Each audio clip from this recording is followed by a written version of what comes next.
नमस्ते, वंदे मातरम, जय हिंद। हमारे बहुत से ऐसे मित्र हैं जो जन सूचना अधिकार अधिनियम के बारे में चर्चा करते रहते हैं। जन सूचना अधिकार हमारा एक टूल है, एक यंत्र है जिससे हम बहुत कुछ जान सकते हैं और बहुत कुछ प्राप्त कर सकते हैं और सामाजिक हित में उसका हम उपयोग कर सकते हैं। हाँ, कुछ बंधु ऐसे हैं जो अपना दूसरे ढंग से उसका इस्तेमाल करते हैं, लेकिन कुछ ऐसे हैं जो उसका सदुपयोग करते हैं। तो यह वीडियो जो सदुपयोग करते हैं उनके लिए है।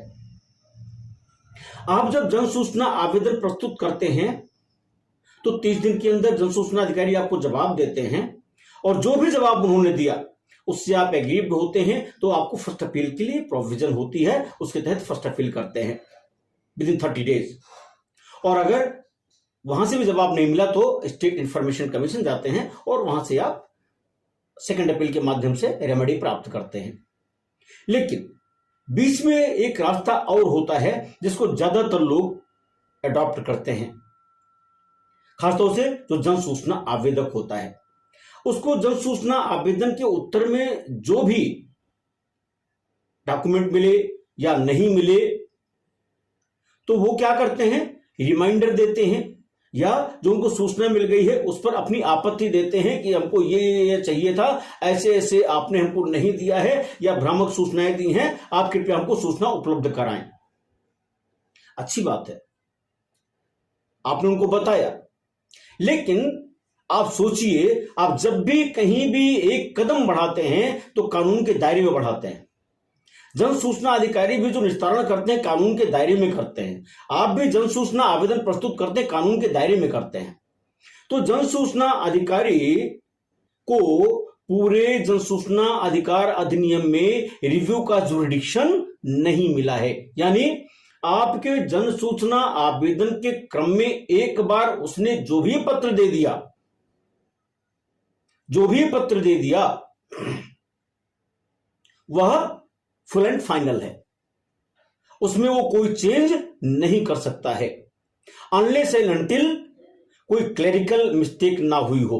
तो अगर क्लेरिकल मिस्टेक हुई है तो एडिशनल इंफॉर्मेशन वो दे सकते हैं। लेकिन आपके आवेदन के क्रम में दोबारा लिखकर आपको देते हैं तो यह अगेंस्ट लॉ होता है, वो नहीं दे सकते। उनको क्षेत्राधिकार रिव्यू का नहीं है। पुनर्विलोकन के क्षेत्राधिकार मात्र जो फाइनल अथॉरिटी है उसको होता है। यानी माननीय राज्य सूचना आयोग को रिव्यू का जुरिडिक्शन है। लगभग भारत के प्रत्येक प्रदेश में जो नियमावली बनी है इसका उल्लेख है। परंतु यदि किसी प्रदेश की नियमावली में ऐसा उल्लेख नहीं भी है तो भी जो माननीय उच्चतम न्यायालय के पूर्व के निर्णय रहे हैं उसके आधार पर माननीय राज्य सूचना आयोग में रिव्यू का जुरिडिक्शन है।